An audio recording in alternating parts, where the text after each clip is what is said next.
ఈ మధ్యన మరి మనం ప్రతిపక్షంలోకి వచ్చిన తర్వాత కొంతమంది మాట్లాడుతూ ఉన్నారు, ఇష్టం వచ్చినట్టుగా మన నాయకుడిని తూలనాడుతూ ఉన్నారు, ఇష్టం వచ్చినట్టుగా వ్యాఖ్యానాలు చేస్తూ ఉన్నారు. జాతి మీద, జాతి గౌరవం మీద ఎవరు పడితే వాళ్ళు మాట్లాడుతూ ఉన్నారు.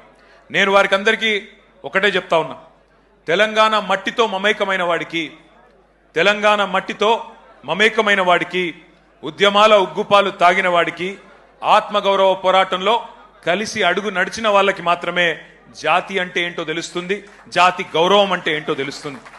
సకల జనులు స్వరాష్ట్ర సమరంలో తెగించి కొట్లాడుతున్నప్పుడు, ప్రాణాలకు తెగించి మన నాయకుడు నిరాహార దీక్ష చేస్తున్నప్పుడు, సమైక్యాంధ్రవాదుల సంచులు మోసే సన్నాసులకు జాతి తెలియదు, నీతి తెలియదు, గుర్తుపెట్టుకో.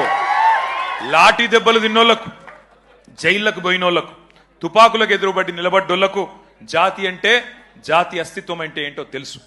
ఉద్యమకారుల మీదికి తుపాకులు తీసుకొని ఆ రోజు దాడికి వెళ్లిన ద్రోహులకు జాతి నిర్వచనం ఎట్లా తెలుస్తుంది?